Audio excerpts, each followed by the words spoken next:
Well, I don't know if you guys are ready for this news, but Lizzo just revealed she has reached her weight loss goal. Actually, it's something she called her weight release goal. She feels released of this burden that's been weighing her down for years. She posted about her reaching her weight loss goal, losing 16% body fat in quite a short period of time.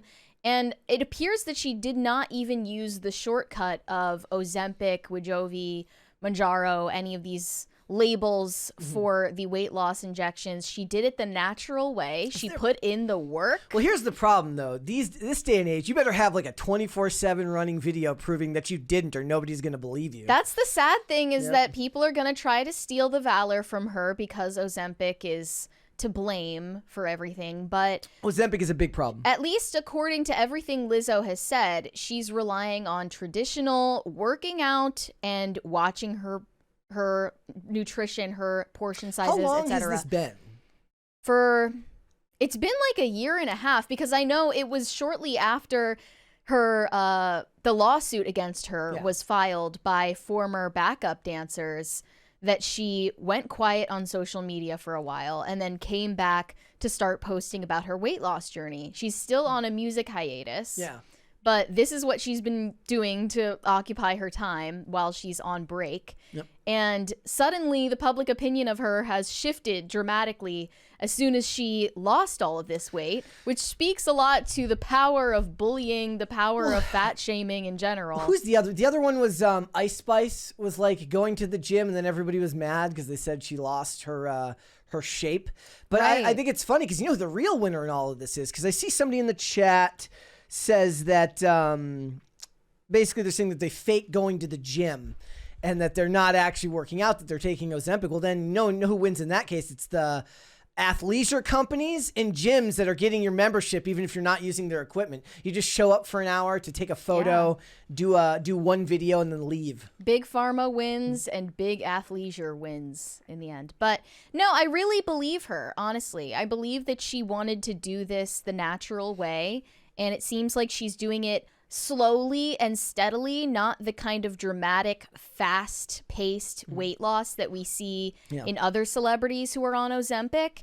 So that's why I am more lending credence to the idea that she did this the natural way and put in the work, put in the time, and delayed gratification. And now she posted this video celebrating her weight loss that I would like to show you guys. Yep. Let me know what you think. Are we watching the first one here? Yeah. Okay. Is she done losing weight, or do you think she should keep going? And I am happy. I did it. Today I stepped on the scale and I met my weight release goal.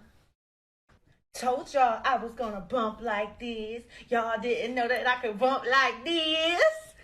Let this be a reminder that you can do anything you set your mind to. Now I guess it's time to set new goals.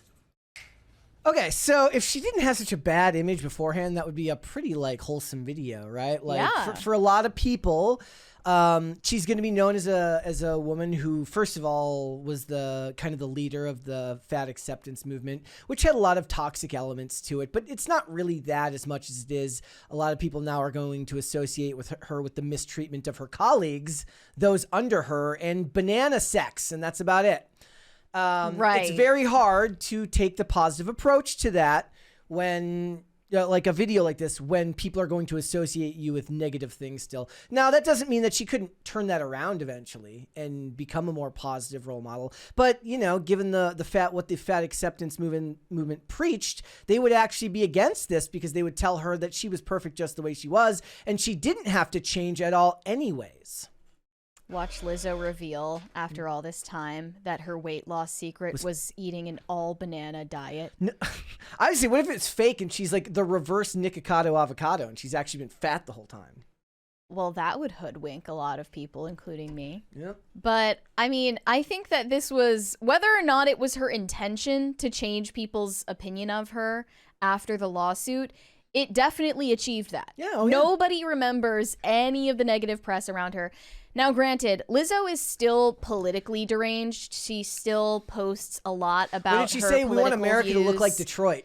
Yeah, she said that crazy nonsense before the election, and she's been talking about the inauguration. She's still politically very annoying, but it seems like she has a generally positive and accountable outlook on the world for herself. I will say that when I was in, because I was in Michigan for the holidays, because Olivia's family's out that way, and they like a lot of people there would be like, yeah, it's like, Detroit, it's way better than it was a decade ago. I'm like, is it really? Where's the proof? It didn't look horrible. It definitely didn't look like it used to look like when I was out there in 2012. But the point being that, you know, advocating that America be just like Detroit isn't necessarily going to get people to believe that you're the smartest cookie in the jar. No, she's not. It doesn't matter, though. Yeah. People like her because she has charisma. She does actually have vocal talent. She's definitely a talented performer. And even more so, the fact that she was able to perform while morbidly obese is just a testament to that skill. Her knees must be made of adamantium. Yeah, she made it look easy. Yep. And most people just would not be able to do that. Nope. So I'm assuming she's not finished with her weight loss journey, and this is just a benchmark that she set for herself based on maybe a size that she had been before, but I don't think she's done. I think she's going to keep going, and she's going to... Especially if you lose weight the real way, right? And you get really into fitness, then you don't want to stop. She's going to transform. I have a feeling that she is not finished with this weight loss journey, but it's not the only goal that she's set. She'll probably have to have the skin removal. Definitely. If she's going to keep it off. that right? will be necessary, yeah. Yeah. Especially because obviously she's a performer. She's on camera all the time. Look, I'll always kind of support the good, healthy habits, right? And the idea that you want to do something positive for yourself, especially given how toxic it really was to even talk about this a couple of years ago, where any notion that it wasn't 100% healthy to look that way was met with derision, and you were called bigoted and bad for doing so. Well, Lizzo was kind of to blame for that. That's why I saw a couple of these responses to her video. One person said, is Lizzo going to apologize for misleading young girls to embrace obesity with body positivity nonsense? The answer is no. She is not going to apologize for that. She's probably, in all likelihood, going to completely pretend that never happened. And of course, and reap the rewards of becoming healthy for herself. Lizzo transforms. Happy birthday, Dave Blunt's. He was born the day she lost all her weight. It's reincarnation, yeah. Did you see there was a it had to be a fake, not a fake, but it had to be an engagement farming tweet about apparently Dave Blunt's. If you guys don't know who Dave Blunt's is, he's a rapper. He's like 500 pounds. He's on an oxygen tank, and he like performs from his hospital bed. Says he wants to crowd surf one day. And I looked at it. People will die. Well, no, and I said I looked. If that man crowd surfs, people will get trampled to death. I looked at the tweet and I said, I'm actually just not clever enough to write the really, really banger tweet that could possibly be made about this, because it's simultaneously low-hanging fruit, but also requires a big personality, somebody that's smart enough and evocative enough in their language to make it as funny as it could be. I'm just not that person. But that's not the point. The point is that Lizzo is not going that direction. She's pushing her way back, and it seems that if the idea is just talking about, look, reaching your goals, being active every day, that's good advice to give people. Now settle those lawsuits, and hopefully you didn't actually do everything that they're saying you did. I wonder if she's going to change her Instagram username from Lizzo Be Eating to... Lizzo Be Walking? Lizzo Be Running? Lizzo Be Jogging? Lizzo Be Hungry. Okay. I don't know. I mean, the possibilities are endless. Just don't make being fat your entire identity anymore. You can't have that anymore. Lizzo Be Willpower. Something like that. Oprah would hate that.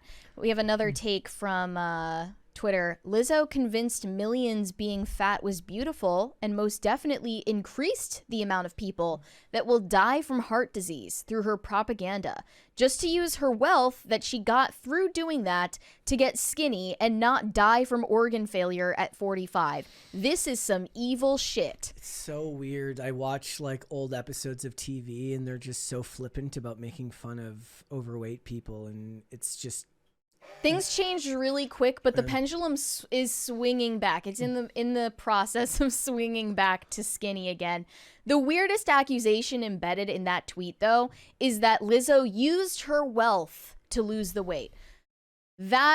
Okay, I see the argument. You can pay for a nutritionist. You can pay for a personal trainer. You also can quit your job for the span of a year or two and live off of royalties so you can fully dedicate your time to your health. Most people don't have those luxuries. I get that. But that is removing personal accountability from ordinary people who don't have Lizzo's financial means.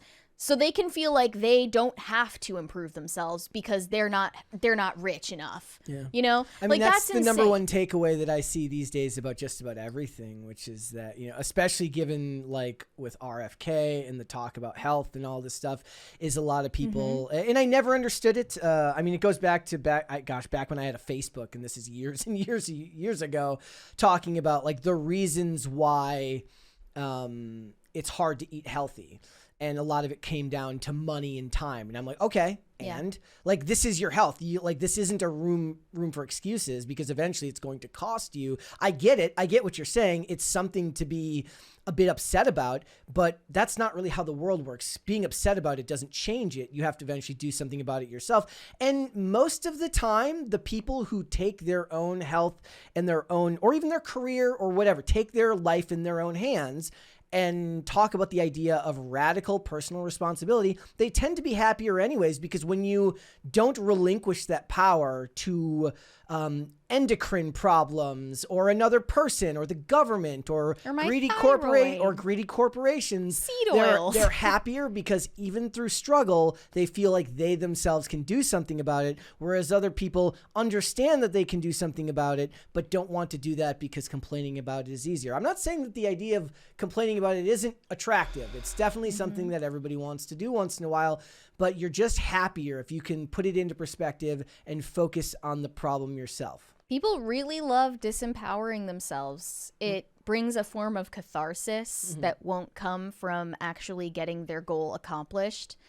And there are plenty of fat people, I'm sure, who see Lizzo's weight loss results, compare themselves to her, and chalk it up to the fact that she's rich. That is merely avoiding personal accountability.